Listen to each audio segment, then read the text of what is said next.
तो यदि किसी ग्रह को शिफ्ट करना हुआ आपको, तो यदि केंद्र से केंद्र में कर रहे हो, 1 4 7 10 से 1 4 7 10 में कर रहे हो, तो उस ग्रह की शिफ्टिंग को साल में एक बार करनी है। और यदि किसी ग्रह को त्रिकोण से 1 5 9 से 1 4 7 10 में पहुंचाना है, तो फिर आपको उस उपाय को 2 बार करना पड़ेगा। यदि किसी ग्रह को केंद्र से त्रिकोण में शिफ्ट करना है, मतलब 1 4 7 10 से 5 9 में शिफ्ट करना है, तो फिर आपको वो उपाय साल में 2 बार करना है।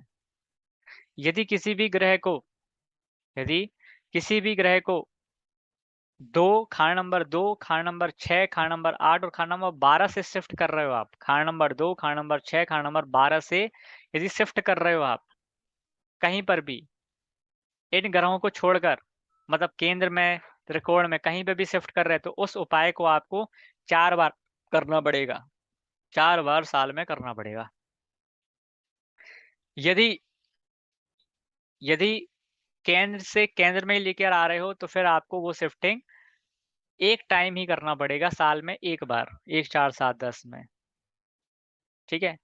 यदि किसी ग्रह को Khan number 3 Khan number 5 Khan number 9 और खान नंबर 11 में शिफ्ट करा रहे हो, यदि खान नंबर 3 5 9 11 से शिफ्ट करा रहे हो, तो फिर साल में 2 बार उपाय करने पड़ेंगे। और 2 6 8 12 से करा रहे हो, तो फिर आपको वो उपाय 4 बार करने पड़ेंगे। और 4 बार कौन से उपाय करने पड़ेंगे? शिफ्टिंग वाले, केवल 4 बार शिफ्टिंग वाले उपाय होंगे। लेकिन यदि वहीं के वहीं वाले उपाय हैं, दबाने वाले उपाय हैं, या उसी ग्रह के उपाय हैं, तो फिर आपको वो उपाय 31 दिन या 43 डेज करने पड़ेंगे। 21 31 और 43 डेज साल में करने पड़ेंगे। तो इस तरीके से आपको ग्रहों के उपायों को देखना पड़ता है। समझ में आया निर्मला जी? क्या हाल चाल? जी ठीक है। बढ़िया। हाँ जी। अच्छा, ऑपरेशन हो गया? नहीं, अभी नहीं। अच्छा, ये उपाय पता, ये कॉन्सेप्ट पता था आपको क्या? नहीं, नहीं पता ये वाला कॉन्सेप्ट।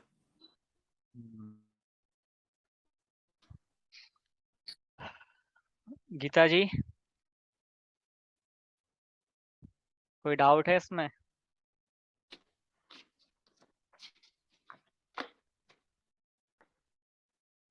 इसमें किसी को डाउट? ये लास्ट वाला दोबारा समझा दीजिए सर। 2 6 8 12 घरों के उपाय, 21 31 43 डेज। इसका मतलब है ये कि कौन से? यदि कोई छोटे छोटे जो उपाय होते हैं ना, जो हमें डेली करने पड़ते हैं, तो वो उपाय आपको 21 दिन करने पड़ेंगे, या तो फिर 31 दिन करने पड़ेंगे, या तो 43 दिन करने पड़ेंगे। इसका मतलब ये है और कि वो जहां साल पर आप में 4 शिफ्टिंग बार नहीं कर रहे, 12 के लिए। हाँ 2 6 8 12 के लिए यदि कोई शिफ्ट नहीं करा रहे, यदि आपको वहीं पे दबाना है, तो वो दबाने वाले उपाय आपको इतने दिन करने पड़ेंगे, 21 दिन लगातार। 31 दिन, हाँ लगातार। ओके।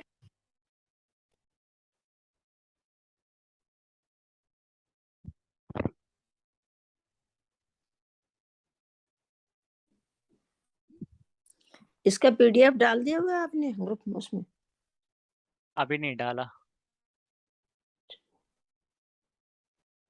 इसके बाद ये मैंने कॉन्सेप्ट आपको बता ही दिया कि किसी भी ग्रह को शिफ्ट करना है, तो किसी भी ग्रह को, देखिए अब इस मतलब को भी समझिए कि किसी भी ग्रह को कहाँ शिफ्ट किया जाता है। ऐसा नहीं है कि किसी भी ग्रह को कहीं भी उठा के कहीं भी शिफ्ट करना है, ऐसा नहीं होता। किसी भी ग्रह को उनके उसी घर में पहुंचाना है जहां पर जाके वो खुश महसूस करे, जहां पर या तो उसका पक्का घर होगा, जहां पर या तो उसके मित्र का घर होगा, या फिर जहां पर जाके वहां उच्च का हो जाए, वहां पर ही उस ग्रह को पहुंचाया जाता है। कभी भी किसी भी ग्रह को उसके दुश्मन के घर में, उसके नीच के घर में नहीं पहुंचाना है। ऐसा नहीं कि किसी भी ग्रह को कहीं भी पहुंचा दिया, केवल ग्रह को उसके मित्र के घर में ही पहुंचाना है, या फिर उसके उच्च के घर में पहुंचाना है, या फिर जहाँ पे वो पक्का हो जाता है, या फिर जहाँ पे उसके खुद के घर हैं वहीं पे पहुंचाना है। तो कभी भी शिफ्टिंग करना है तो एक चीज का ध्यान रखना है कि किसी भी ग्रह को उसके अच्छे घरों में पहुंचाना है, ना कि बुरे घरों में। यदि बुरे घरों में पहुंचा दिया तो वहां पे जाके और तबाही मचाएगा, वो उपाय गलत हो जाएगा। तो मैंने पहले भी आपको बताया था कि यदि पहले घर में पहुंचाना है किसी ग्रह के तो उस ग्रह की चीजों को गले में धारण करो। यदि दूसरे घर में पहुंचाना है तो उस ग्रह की चीजों को मंदिर में देकर आओ। यदि तीसरे घर में पहुंचाना है तो उसको बाजुओं में धारण करो, बाजुओं में। यदि चौथे घर में पहुंचाना है तो फिर बहते पानी में जल प्रवाह कर दो, या फिर बहती जमीन में दबाओ। पांचवें घर में पहुंचाना है तो फिर उसके सरकारी स्कूल में देकर आओ। छठवें घर में पहुंचाना है तो फिर उस ग्रह की चीजों को कुएं में, तालाब में या गड्ढा खोद कर दबाओ। सातवें घर में किसी की चीज को पहुंचाना है तो कोई उपजाऊ वीरान जगह में पहुंचा दो।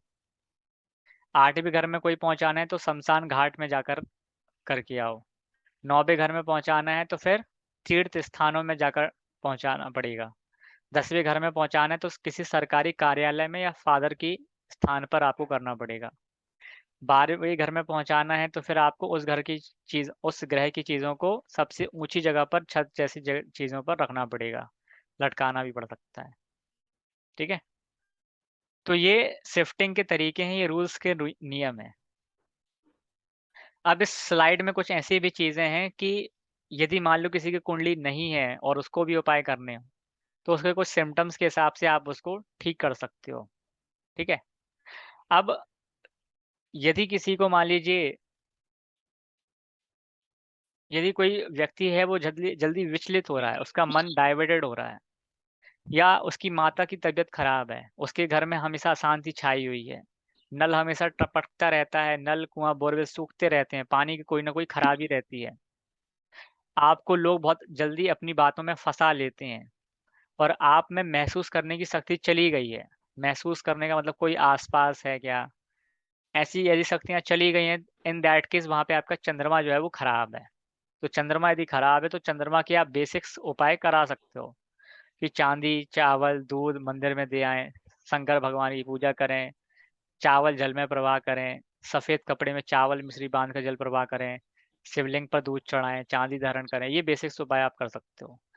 यदि यदि आपकी आंखें में कोई प्रॉब्लम चल रही है, आपकी फादर से बात नहीं बन रही है, बच्चे पैदा होकर मर रहे हैं, घर की दीवारों में सीलन आ चुकी है, दरारें पड़ गई हैं, बड़े भाई से अनबन हो रही है, खून से संबंधित प्रॉब्लम आ गई है, खून की बीमारियां हो गई हैं, इन दैट केस आपका मंगल खराब है। तो मंगल के लिए आप गुड़ की रिवड़ियां और बतासे बहते पानी में बहाएं। सफेद कलर का जो सूरमा आता है वो आप आंखों में लगाएं। हनुमान जी की पूजा करें, हनुमान जी को चोला वगैरह चढ़ाएं, और रात को सिरहाने पानी रखकर फिर वो पौधों में डाल दें। इससे वो बीमारी सही हो जाएगी। इसके बाद किसी के यदि मुंह में अक्सर थूक बना रहता है, आता ही रहता है, और वो बार बार थूकता भी रहता है, जहां देखो वहीं थूक रहा है। इसके बाद यदि किसी का शरीर का जो अंग है वो काम करना बंद किया है, और रीढ़ की हड्डी भी काम करना बंद कर दी है, या रीढ़ की हड्डियों में कहीं दर्द है, या कोई फ्रैक्चर है, या जो भी है, और घर के सामने एकदम गड्ढा हो गया है, घर के सामने यदि गड्ढा जैसा बन गया है, और किसी की फादर की तबीयत खराब हो रही है, तो फिर आपको गुड़ खाकर अपना कार्य आरंभ करना चाहिए। गेहूं को जल में प्रवाह करते रहना चाहिए। तांबे का चौकोर टुकड़ा रहता है, उसको गले में पहनना चाहिए।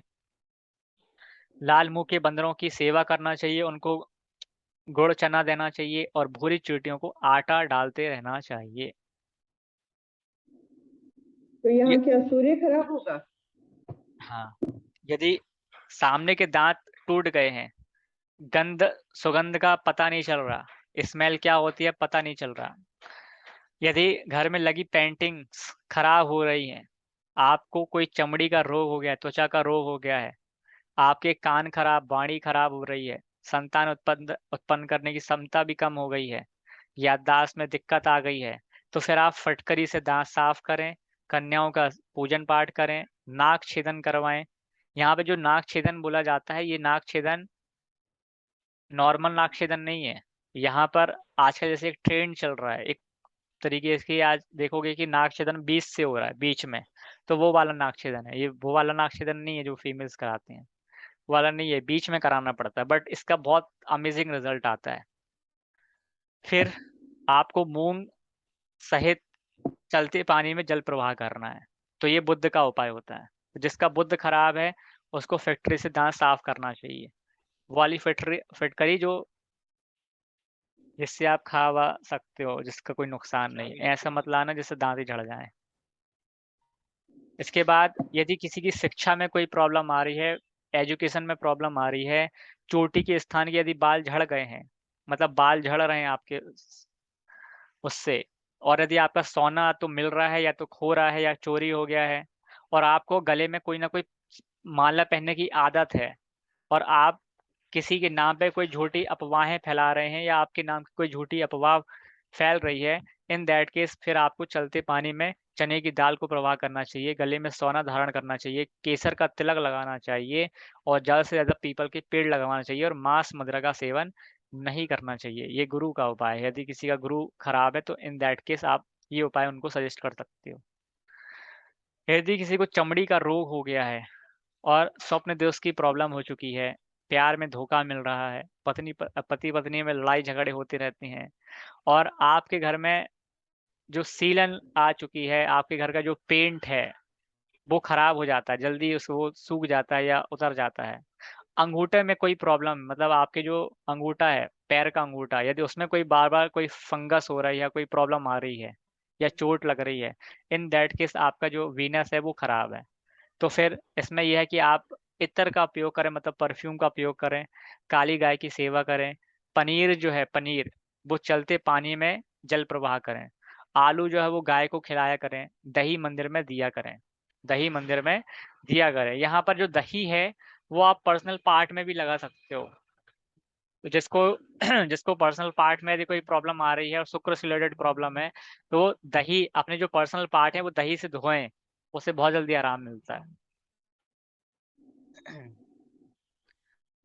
इसके बाद यदि आपकी भैंस मर गई हो या आपके घर में कोई जानवर है वो मर रहा है या उसकी तबीयत खराब हो रही है, आपके घर का जो फर्श है वो धंसते जा रहा है, जो आपका जो फर्श है वो खराब होता जा रहा है बार बार, आपकी जो जूते चप्पल हैं या आपको कोई चमड़े की चीजें यदि वो बार बार खराब हो रही है, टूट रही है, या कोई चोरी हो रही है, आपके घर में नौकर नहीं टिक पा रहे, यदि बार बार भाग रहे हैं, आपके यदि आपके जो जूनियर्स हैं उनसे लड़ाई हो रही है, उनसे पट नहीं रही है, और घर के आसपास यदि आग लग रही है, घर में कोई ना कोई दफा नुकसान हो रहा है, या घर में अचानक बीमारियां आ रही हैं, बिजली खराब हो रही है, इन दैट केस आपको कोई कान की बीमारी है, आँख की बीमारी है, खांसी और जुकाम है, कि फिर आपको शनिवार के पीपल के नीचे सरसों का तेल का दीपक जलाना चाहिए, चलते पानी में काली दाल प्रवाहित करना चाहिए, कीकर की दातुन किया करें, कीकर की एक दातुन आ जाती है वो आप करें, और तिल का तेल में छाया पात्र देखें, जो तिल का तेल आता है उसमें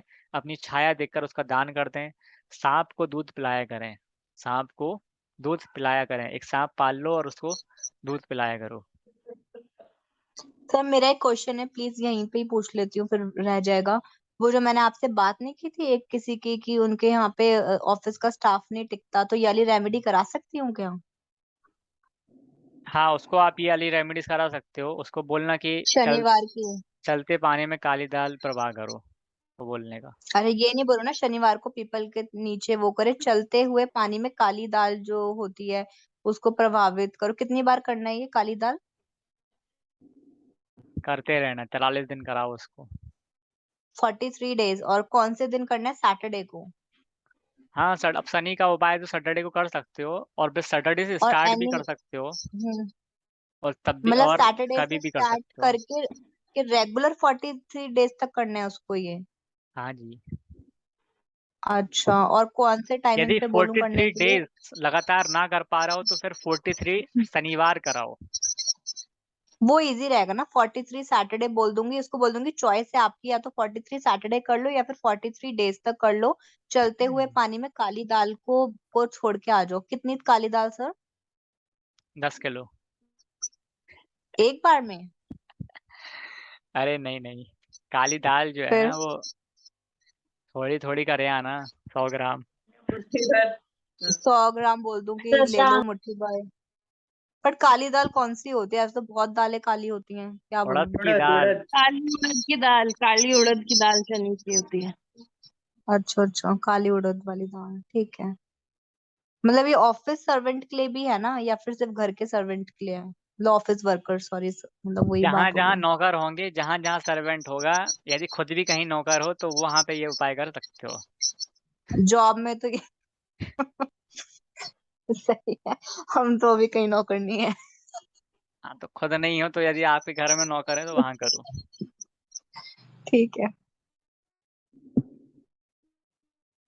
और यदि नौकर वाकई में टिकते नहीं है तो जहां पर, उसका सिंपल तरीका ये है कि रोड में जाओ घूमने फिरने के लिए, यदि वहां पर आपको कोई कीला मिल जाए, ठीक है, खील आती ना जो खील, हम्म।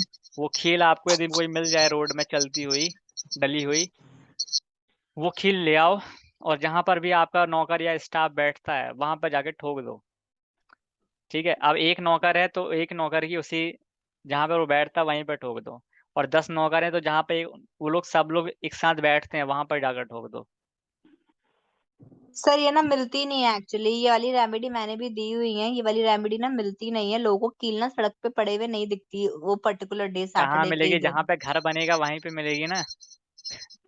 अरे बथेरी हाँ, मिलती है, बहुत मिलती ये है, मोची हम के तो पास करते पास हैं। मिल जाएगी, कॉबला के पास ऊपर ही रहती है। जहां पे काम चल हम्म रहा हो वहां पे उसको भेज देना कि आसपास देखना कहाँ पे काम चल रहा है, उसके नीचे जाके देखते हम्म। रहना, बट खरीद के नहीं बात लाना है समझ आपको गई। ये। ठीक है। हाँ वही बात है ना, खरीद के नहीं लाना। मेरे को तो ये वाली रेमेडी भी ठीक लगी, ये जो दाल को बोल दो पानी में करके आ जाए, ये इजी है। इसके बाद यदि आपकी टंकी, घर की जो टंकी है वो लीक करती रहती है, आपके घर में कोई काला कुत्ता है वो खो रहा है या मर रहा है, आपके घर में लड़ाई झगड़े बहुत ज़्यादा चल रहे हैं, ज़्यादा खटपट चल रही है, घर में कोई अचानक कोई बड़ी समस्या है, आग लग गई, एक्सीडेंट हो गया, या घर की दहलीज के नीचे से कोई गंदा पानी निकलता रहता है हमेशा, या घर के सामने कोई गड्ढा वगैरह है, इन दैट केस आपका राहु जो है वो खराब चल रहा है, तो फिर आपको जौ आती है, जौ को चलते पानी में बहाना चाहिए, जमादार को कुछ ना कुछ खाने में देते रहना चाहिए, हाथी के पाँव की मिट्टी आती है वो आप कुएं में गिराते रहा करें, और हाथी के दांत घर में रखा करें, और सरस्वती माता की पूजा करें। और यदि शुद्ध चंदन मिल जाए, वाइट कलर का, यदि शुद्ध वाइट कलर का चंदन मिल जाए, जो मिलता नहीं है, तो वो आप माथे पर लगाएं, उससे राहु आपका सही हो जाता है। इसके बाद यदि किसी को जोड़ों की प्रॉब्लम है, जोड़ों में प्रॉब्लम है, जॉइंट्स में प्रॉब्लम है, हड्डियों में प्रॉब्लम है, पेशाब की प्रॉब्लम है, यूरिन इन्फेक्शन हो चुका है, संतान उत्पत्ति में रुकावट आ रही है, फोड़े फुंसियाँ चल रहे हैं, बहुत ज़्यादा फोड़े फुंसियाँ आ रही हैं, है ना, छत पर यदि बहुत सारी अ, ये जो चींटियाँ वगैरह वो निकलती यदि रहती है, तो आपके समझ लो आपकी केतु खराब हो चुका है। तो केतु मतलब कुत्ता आप ज़रूर पालें और फिर उसकी सेवा करें, केसर का तिलक लगाएं, ठीक है, गले में सोना धारण किया करें, काले सफ़ेद तिल दूध में मिलाकर शिवलिंग पर चढ़ाएं, और काले तिल का जल में प्रवाह भी कर सकते हैं। ये आप कर सकते हैं केतु के लिए। अब जब ये उपाय करेंगे तो आपको क्या करना है और क्या नहीं करना है, इस चीज़ का भी ध्यान रखना है, और कुछ उपाय करते समय कुछ गलतियां भी हो जाती हैं, उस चीज़ का भी ध्यान रखना है। तो यहाँ पर देखिए, जब भी लाल किताब में मैं आपको बताऊंगा कि किसी भी ग्रह का आपको जल प्रवाह करना है, तो जल प्रवाह करने का अपना एक तरीका है। ऐसा ही नहीं है कि बस यहाँ से उठाई सामग्री और वहां पे जाके डाल आए, ऐसा नहीं करना होता है। तो देखिए, जल प्रवाह करने का एक नियम है, वो आप समझिए। और ये आपको अपनी क्लाइंट को हमेशा बताना पड़ेगा। वो नियम क्या है कि मान लीजिए ये रुचि जी हैं,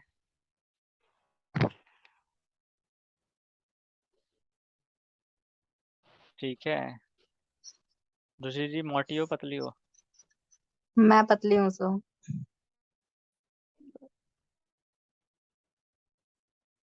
तो बन गया। तो मान लो ये इतना रुचि जी मोटा हैं बना दिया सर, आप तो यही हार्ट अटैक दे दोगे। वैसे डिप्रेशन में रहती हूँ वेट को लेके। और पिक्चर भी ऐसी बना दी। अब ये किसी जलते हुए पानी में गई, मतलब मान लो कोई नर्मदा में गई, कोई गंगा जी में गई, या कोई जहां पर गई जहां पर पानी बह रहा है, ठीक है। अब इस चीज को समझना है आपको कि पानी जो है वो ऐसे ऐसे इनके सामने से बह रहा है, ठीक है, ये पानी है। निशा जी,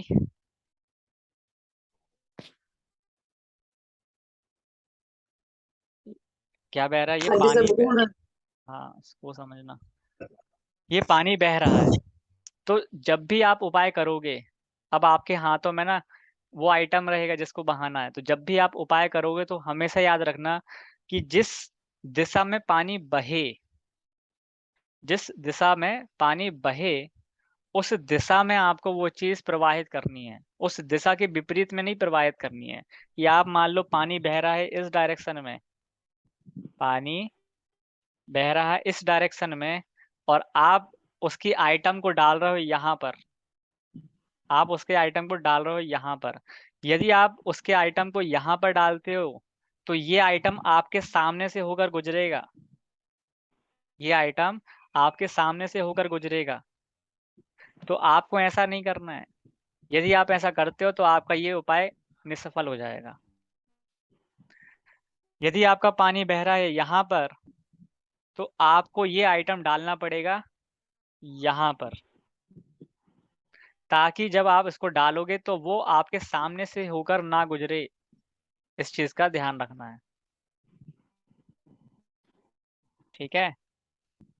और ये भी ध्यान रखना है कि ऐसा भी ना हो कि वो आपके सामने से होकर गुजरे।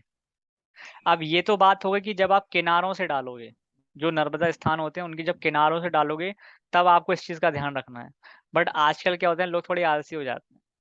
वो क्या करते हैं कि अब नीचे से नर्मदा बह रही है, क्या हो रहा है, नीचे से नर्मदा बह रही है, गंगा हो रही बह रही है, तो लोग क्या करते हैं कि ऊपर इनके ना पुल बना रहता है। अब जब पुल बना होता है तो लोग पुल पे जाके खड़े हो जाते हैं ऊपर ही से, कि नीचे ना जाना पड़े। तो अब पुल में जाके वो लोग ऊपर बड़े आराम से खड़े हो गए हैं। अब पानी की जो धारा है वो बह रही है ऐसी, जो पानी की धारा है वो बह रही है ऐसी, और लोग खड़े हैं यहाँ पर। लोग जो हैं वो एकदम बीचों बीच खड़े हैं।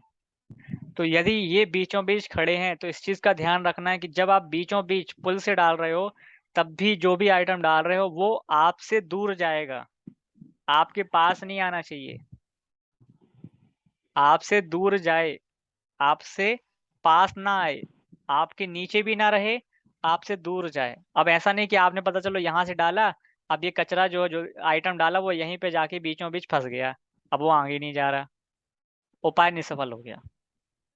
तो बहते हुए जल का उपाय करते समय इस चीज का ध्यान रखना है कि वो आइटम आपको अपने से दूर करना है, उसको बहाना है, अपने से दूर करना है। तो वो आइटम ऐसा करना है कि वो आपसे दूर जाए, वो आपको क्रॉस ना करे। अब ऐसा भी नहीं करना है कि ये ऊपर से आपने डाला और फिर यही आइटम आपके नीचे से, पाँव के नीचे से निकल रहा है। तो ऐसा यदि करोगे तो उपाय निष्फल माना जाएगा और उस उपाय का कोई असर नहीं आने वाला है। इस चीज का ध्यान रखना। जब भी जिस भी ग्रह का उपाय कर रहे हो और वो खासकर बहते वाले पानी का उपाय कर रहे हो, तो पानी बहता हुआ होना चाहिए। ऐसा नहीं कि पानी रुका हुआ है, शिथिल हो गया। यदि शिथिल हो गया है तो आइटम भी वहीं पे शिथिल हो जाएगा। तो ऐसा उपाय नहीं करना है उसको। आपको ऐसा जगह बहाना है जहाँ पे पानी बहे। तो अब कोई तालाब है, तो एक छोटा सा तालाब है तो वहीं पे रखोगे तो वो वहीं के वहीं दब जाएगा। लेकिन यदि कोई बहता हुआ बड़ा तालाब है, बहुत बड़ा तालाब है, जहाँ पर पानी बह तो रहा है बट वहीं वहीं बह रहा है, वहीं वहीं उसी तालाब में काफी दूर तक बड़ा तालाब है तो वहीं पर भी बह रहा है, तो ऐसा तालाब भी चल जाएगा। लेकिन ऐसा भी ना हो कि वो बिल्कुल शांत बैठा है, तो वैसा तालाब नहीं चलने वाला। तो ऐसा तालाब देखना जहाँ पे झील ऐसी देखना जहाँ से पानी बहता रहे, शिथिल नहीं होना चाहिए। इसके अलावा जिस भी आइटम को आप बहाओगे उसको अपने ऊपर से 7 बार एंटी क्लॉकवाइज डायरेक्शन में और 7 बार एंटी क्लॉकवाइज डायरेक्शन और 7 बार क्लॉकवाइज डायरेक्शन में उतार कर उसके बाद फिर उस चीज को जल में प्रवाह करोगे। ऐसे नहीं कि बस आइटम को यहाँ से खरीदा वहां पर डालकर आ गए। अपने ऊपर से सबसे पहले एंटी क्लॉकवाइज डायरेक्शन में उसको घुमाओगे 7 बार ऊपर से लेकर नीचे, उसके बाद फिर क्लॉकवाइज डायरेक्शन में 7 बार घुमाओगे, तो हो गए 14 बार। अब 14 से ऊपर भी नहीं होना चाहिए, 14 से नीचे भी होना नहीं चाहिए। और जब भी घुमाओगे तो जिस ग्रह का और जिस ग्रह की आइटम का यूज कर रहे हो उस ग्रह का मंत्र जाप करोगे और मन ही मन ये सोचोगे कि वो ग्रह हमसे अब दूर जा रहा है, ऐसा एक पॉजिटिव थॉट भी ध्यान में रखना है। ये सब करना पड़ता है और ये सब क्लाइंट को बताना पड़ता है। ठीक है, समझ में आ गया? इसमें कोई डाउट? अरे इसमें ये भी होता है ना कि पीछे मुड़ के भी नहीं देखना। हाँ, ये भी है कि जब आपने कोई चीज सिरा दी, कोई चीज जल प्रवाह कर दी, तो अब ऐसा नहीं करना है कि आज आपने डाल किया कुछ दिन कुछ घंटों के बाद देख रहे हो अरे कहाँ तक गया, देखें तो जरा कि फंस तो नहीं गया कहीं। ऐसा कुछ नहीं करना है, वो जरा ऐसे गया कौन मतलब देखता गया। है? अरे देखने वाले सर देखते हैं। मंत्र क्या रहेगा इसका? सर शनि का मंत्र बता दो एक बार। अरे कितनी बार मंत्र दिए हैं, अब अभी लास्ट कोर्स में दिया, वैदिक वाले कोर्स में दिया, कितनी बार मंत्र दिए, मतलब मंत्र वही इसमें है। ठीक है, मतलब यही ना और ओम कुछ शनि मंत्र, शनिचराय नमः जो होता हाँ है। बस, और कुछ मंत्र नहीं आता है तो शनिदेव जय शनिदेव जय शनिदेव बस इतना करते रहो। ठीक है, ओके। ठीक है, तो यदि उपाय करके आओगे तो फिर उस उपाय को बीच से वापस से मुड़कर नहीं देखना है आपको, इस चीज का भी ध्यान रखना है। अब ये तो बहते हुए पानी वाला उपाय हो गया। यदि कोई चीज गड़ाने वाली है, खुदाई करने वाली है, दबाने वाली है, तो जिस चीज में दवाई मतलब जिस चीज को खोदने जा रहे हो वहां पे सबसे पहले क्या करना है, उसको ना 1 से 2 दिन पहले जाकर उस जगह को नरम करना है सबसे पहले, कि जब आप खुदाई करो तो वो नमी हो जाए, वो जगह कैसी हो जाए, नम हो जाए, नमी हो जाए। और खुदाई करते समय इस चीज का भी ध्यान रखना है कि वहां पर कोई प्राणी ना हो, कोई कैंचुई हो सकते हैं वहां पे, सांप आप ना हो, या बहुत बड़े बड़े आइटम ना हो। अब चींटी वगैरह हो सकती हैं या छोटे छोटे आइटम हो भी सकते हैं, तो इस चीज़ का ध्यान रखना है कि वहां पर ऐसा कोई जानवर ना हो, वहां पर ऐसी कोई चीज़ ना हो जिसको क्षति पहुंच जाए। तो वहां पर उस जमीन को 1 से 2 दिन पहले जाकर उस जगह को नमी करना है, और फिर वहां पर जाकर कोई हथियार का यूज करना है। हथियार मतलब खोदना पड़ेगा खुद से, तो खुद भी खोदना है, ऐसा नहीं है कि किसी दूसरे से खुदवा रहे, खोदो भी खुद ही। और फिर जब आप खोद दोगे, खुदाई कर दोगे, उसके बाद फिर जो भी आइटम को दबाना है उस आइटम को वहां पर जाके दबा दो। और फिर उस आइटम को दबाना बस नहीं है, उसको वापस से पूर कर भी आना है। ऐसा नहीं है कि बस गड्ढा खोदा रख के आ गए, चले आए, उसको वापस से पूरना भी है। अब ऐसा नहीं है कि ऐसा मतलब इतना भी गड्ढा नहीं खोदना है कि जस्ट जरा ही से खोद दिया, कोई गाड़ी निकली टूट गया वो। इतना खोदना है कि आराम से दब जाए वो। ठीक है, अब जिस आइटम से खुदाई कर रहे हो उस आइटम को भी आपको लेकर नहीं आना है, उसको वहीं पे डाके दवाई देना है, उसको वहीं पे दबा देना है, वहीं पे छोड़कर आ जाना है। और इस उपाय को करते समय भी कोई ध्यान रखना कि कोई टोके ना। अब आप खुदाई कर रहे हो, अरे क्या कर रहे हो, तो ऐसा चीज नहीं करना है। इसके अलावा जब आप उपाय करोगे तो कोई ध्यान ना दे, आपको कोई देखे ना, कोई टोके ना, इस चीज का ध्यान रखना है। और फिर जब उपाय कर दोगे तो फिर वापस से जाकर देखना नहीं है कि मैंने कल गड़ाया था तो देखें जरा महीना भर क्या हुआ उस गड़ाए हुए आइटम का, ऐसा भी नहीं करना है। ठीक है,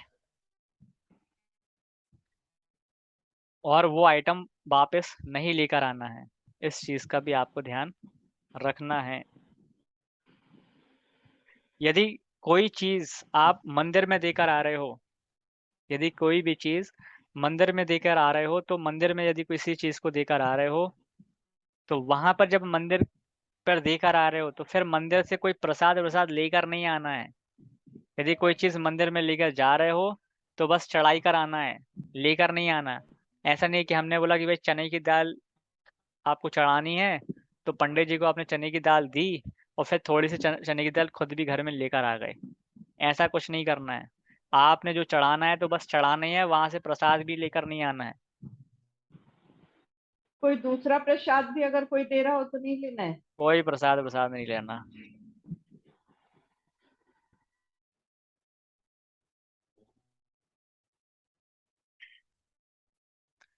और जब भी कोई भी चीज कहीं पर फेंक कर आओ, दे कर आओ, रख कर आओ, जो भी करके आओ, उसके बाद पीछे मुड़कर नहीं देखना है। और दोबारा से उसको वापस से जाकर भी देखना नहीं है कि आज से 10 दिन बाद गए, अरे हमने 10 दिन पहले वहां पे ये फेंका था, देखें जरा कहाँ गया, फंस तो नहीं गया कहीं, वहां पे ये चीज गड़ाई थी, जरा खोद के देखें वापस से है कि नहीं है, कोई ले तो नहीं गया। ऐसी कोई भी हरकतें नहीं करनी है। इसके बाद यदि आपकी कुंडली में एक से ज्यादा ग्रह खराब हैं, तो एक से ज्यादा ग्रह का उपाय करते समय इस चीज का ध्यान रखना है कि उनके बीच में कम से कम 4 दिन का ग्रह हो। ऐसा नहीं है कि एक साथ सारी दवाइयां खा लें, कम से कम 4 दिन का अंतराल होना चाहिए। देन उसके बाद आप एक के बाद एक उपाय करेंगे। और जिस भी ग्रह का उपाय कर रहे हैं उस ग्रह से संबंधित चीजों को रिस्पेक्ट करना है। मतलब सूर्य का उपाय करें तो फादर की रिस्पेक्ट करें, बड़े बुजुर्गों की रिस्पेक्ट करें। बुध का उपाय कर रहे हैं तो बहन बुआ और बेटी का उपाय, बहन बुआ बेटी से अच्छे संबंध बनाएं। शुक्र का उपाय कर रहे हैं तो पत्नी से अच्छे संबंध बनाएं। मंगल का उपाय कर रहे हैं तो भाइयों से अच्छे संबंध बनाएं। गुरु का उपाय कर रहे हैं तो साधु संत और महात्मा और टीचर से अच्छे संबंध बनाएं। शनि का उपाय कर रहे हैं तो कर्मचारी से और अच्छे संबंध बनाएं। राहु का उपाय कर रहे हैं तो फिर सफाई वाले से अच्छे संबंध बनाएं। केतु का उपाय कर रहे हैं तो आपको कुत्ता से अच्छे संबंध बनाना चाहिए, कुत्ता की सेवा करना चाहिए, है ना। ये सब आपको करना पड़ेगा। अब कोई भी उपाय करो तो ऐसा मत करना कि उससे किसी दूसरे व्यक्ति को क्षति हो या हमारे एनवायरनमेंट को हानि हो। ठीक है, तो ऐसा मत करना कि हमारे एनवायरनमेंट को हानि हो, हमारे चीजों को हानि हो। तो मान लो कोई राहु है, अब राहु का आइटम शराब भी है। अब हमने बोला कि राहु की आइटम को पानी में बहाओ।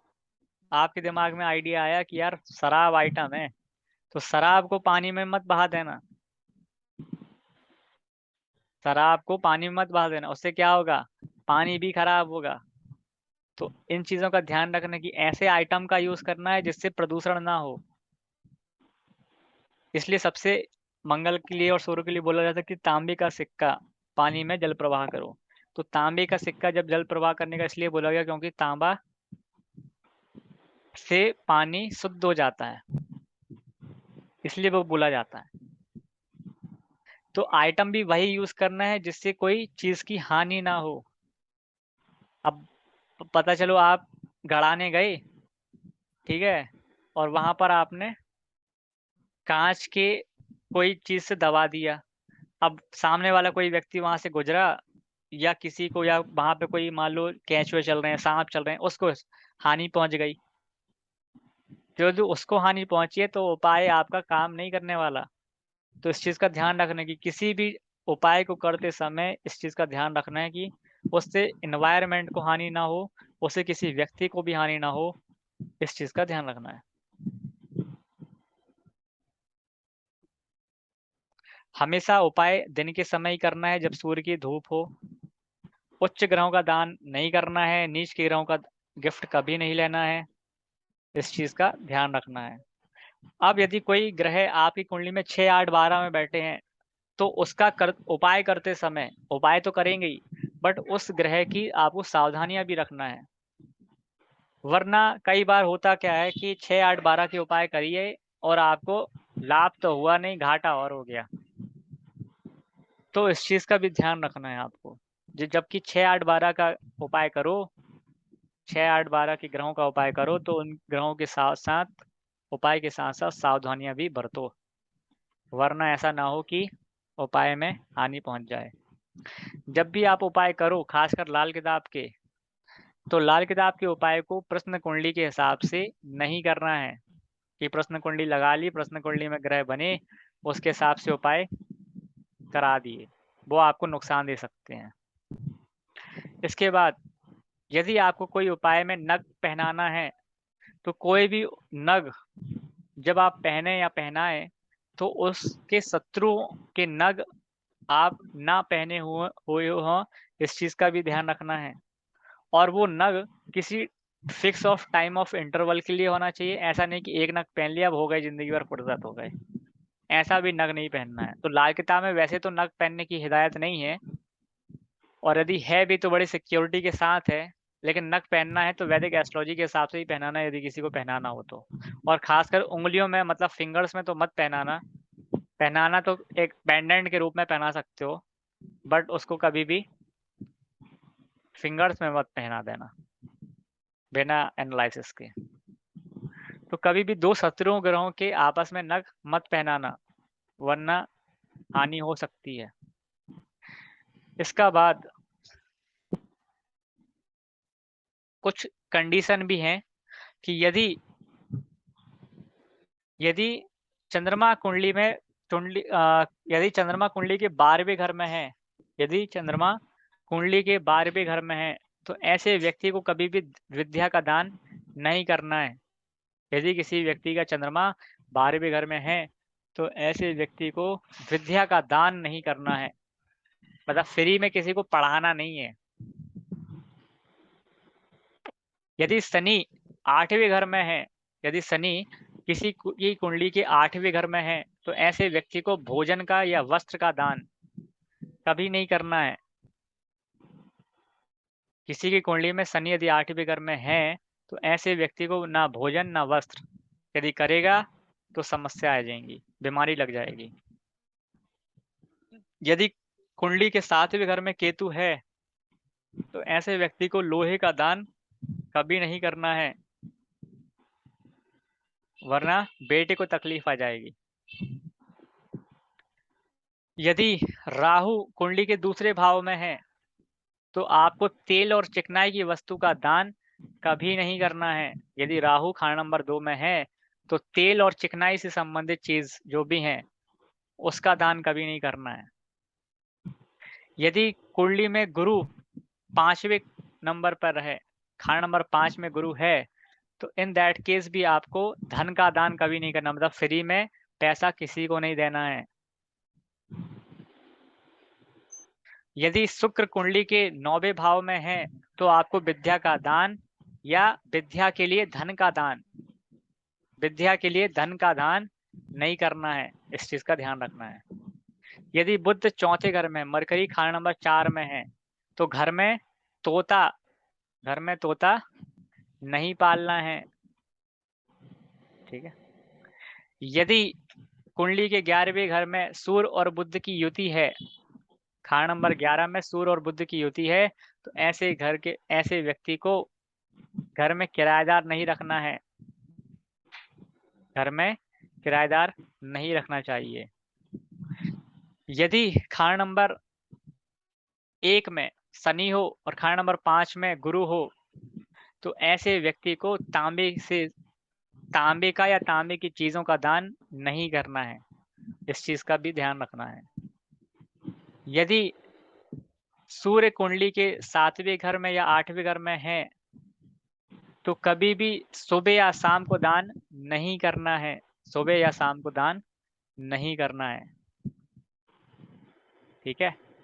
इसमें किसी को कोई डाउट? सर सुबह और शाम को नहीं करना तो कब करना है? दोपहर को? और क्या, सूर्य उदय और सूर्य अस्त में, मतलब? बिल्कुल। जो सूर्य का टाइम होता है, जहाँ सूर्य उदय हो रहा होता है, जहाँ सूर्य अस्त हो रहा था, वहां पे नहीं करना, बाकी सब टाइम करना है।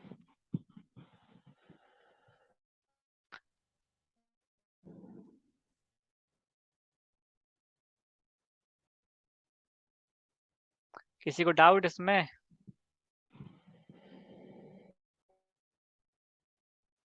कोई डाउट नहीं है।